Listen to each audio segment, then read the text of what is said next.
Well, it's just about done. What we have here is a pot of jasmine rice. Nice fresh jasmine rice. Boy, it's got a great smell to it. It's just finished. And in a couple of minutes, after it cools down a little more, we'll go ahead and stick this in the refrigerator all night. Let it get cold. Because tomorrow, I'm going to make some fried rice. It is the next day, and the jasmine rice is nice and cold in the refrigerator. We'll be getting to that later on.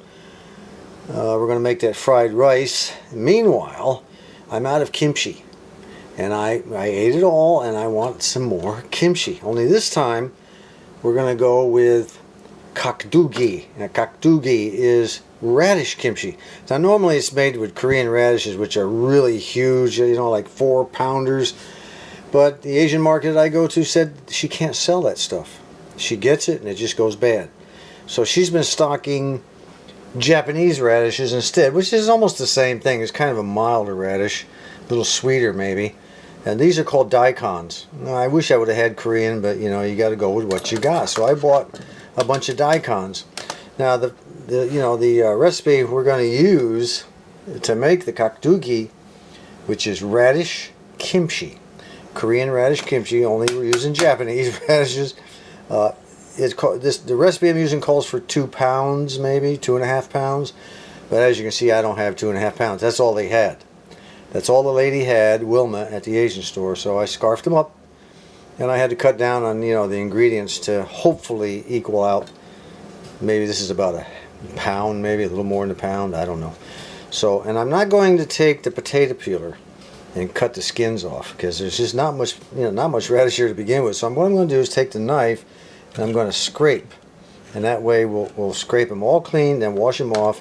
That way we'll have more radish to work with. And once I get done, I'll come back and then we'll go ahead and cut these babies up into small pieces. Everything is scraped and ready to be cut. Now normally when they make this kakdugi or radish kimchi, they cut it up into 1-inch squares. And I don't like 1-inch squares. I remember when I was in Korea, I would go to some restaurants and they would have the radish kimchi and it would be in 1-inch squares. Then they would go to others and they would have the smaller squares. I liked the smaller squares. And I don't know why they served some small. Maybe they were trying to take the same radish and stretch it as far as they could. I mean, it wasn't a restaurant. And so they got twice as much, I guess, for the same money. I don't know. But what I'm going to do is I'm going to cut this up into the size of the pieces that I like. Then we're going to chop up this garlic.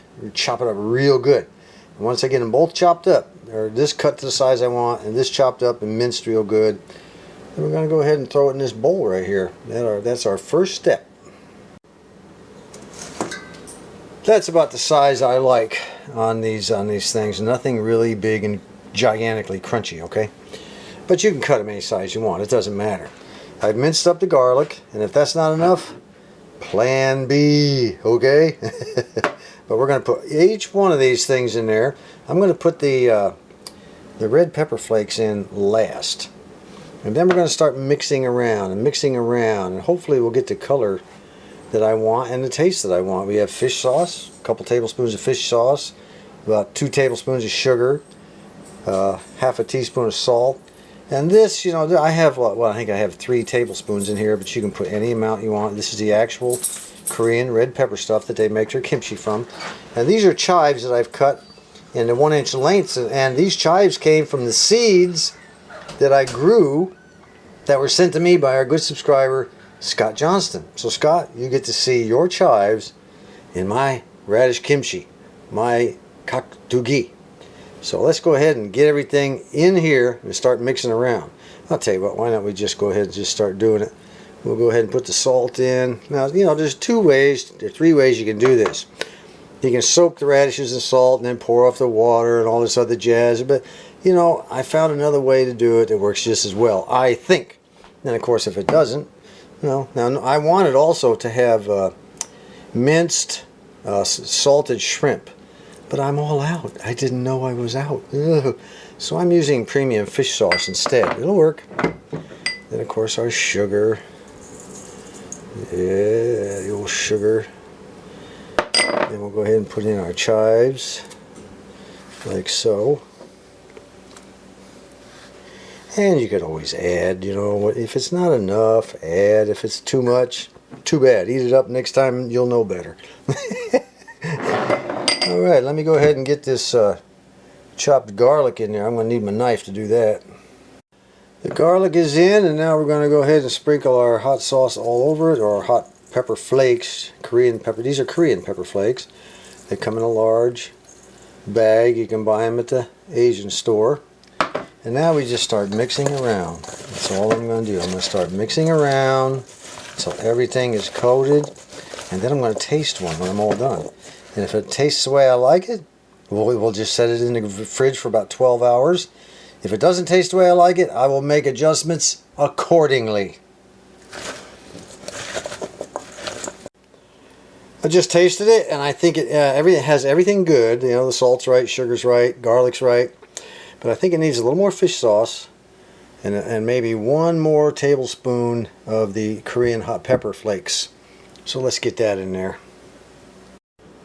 Well, wifey says it doesn't look good, but I'll tell you what, it sure looks good to me, and it tastes pretty good. So, adding that little bit of extra pepper and fish sauce helped out. So what I'm going to do now is I'm going to cover it, and we're going to go ahead and put it in the refrigerator and leave it overnight. Then tomorrow morning we'll take it out and mix it around again, because there's going to be a lot of juice at the bottom. It'll leach out of the radishes, and we'll mix it all around, and we'll maybe take some to work with me. I love fresh kimchi. Now some people leave this stuff for 2 or 3 days in a tight container and all that jazz. Not really necessary, depending on your taste. You know, this is the way I prefer it. Fresh and crunchy and good to go. So let's get her in the fridge. Next thing is the fried rice. Wifey says she's hungry. She wants me to get the old fried rice going. So we're going to put a little oil in here first. And we'll throw in the onions and the garlic. I just used the minced garlic out of the jar. Just put it in there. Put as much onion and as much garlic as you want. Put them in first. And saute them around a little bit. Garlic. Nothing like fried garlic. Get this wok a little hotter. Saute them around just a little here. Yeah.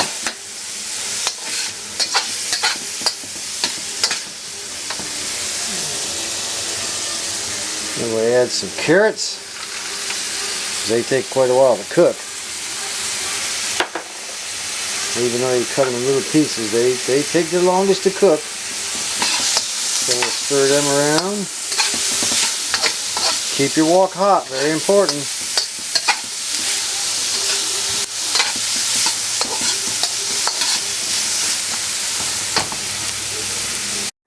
Now you can add some beef or bacon or sausage, whatever you want. I happen to have some stir-fry meat that the wife bought. Comes in long strips. I just cut it into pieces.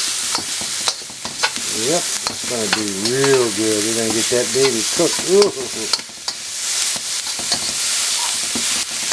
Might just add just a touch more oil to that. Yeah.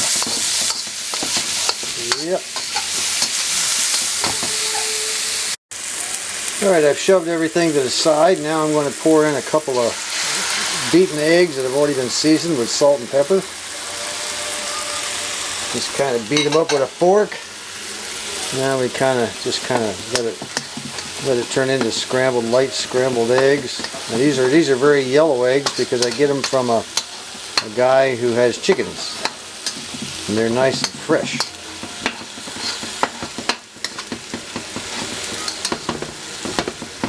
Oops, get over here. Trying to film and hold the fork all together at the same time is kind of rough. Let me shut it off here till I get the egg the way I want it. Alright, that's about it. Now we'll put our cold jasmine rice in there and chop it all up and mix it all together. This is going to be fun, fun, fun. Not bad so far. Now we're going to add some soy sauce. I'm going to add the dark stuff. Of course, this is one of these deals where I kind of eyeballed it. I'll probably have to wind up adding more. Just put in as much soy sauce as you want, okay? Well, it looks like I'm going to have to add just a little bit more to mine. Alright, last but not least, we're adding some more onions. I didn't put enough in first. I like lots of green onions. And then we'll just go ahead and mix it up. I've turned the heat off. The stove is off. And we're ready to go. We are ready to go. Alright, let's give it the old college try here. We're all sitting down. Just the three of us eating tonight. It's me and great grandma and wifey. She made some Cherokee purple sliced tomatoes. That ought to be good. We got some beans. We got a cucumber salad. And some mashed potatoes to go with it for those that don't want to eat the fried rice. Let's see how it tastes. I hope it's good. If not, I'll just try again. It's not bad at all. First time I ever made it with jasmine rice. Put a little salt on it. Put a pepper on it. Okay, I think that's it, folks. That's how I do it anyway. At least that's how I did it this time. Anyway, this is it. Until next time, this is John. I like it.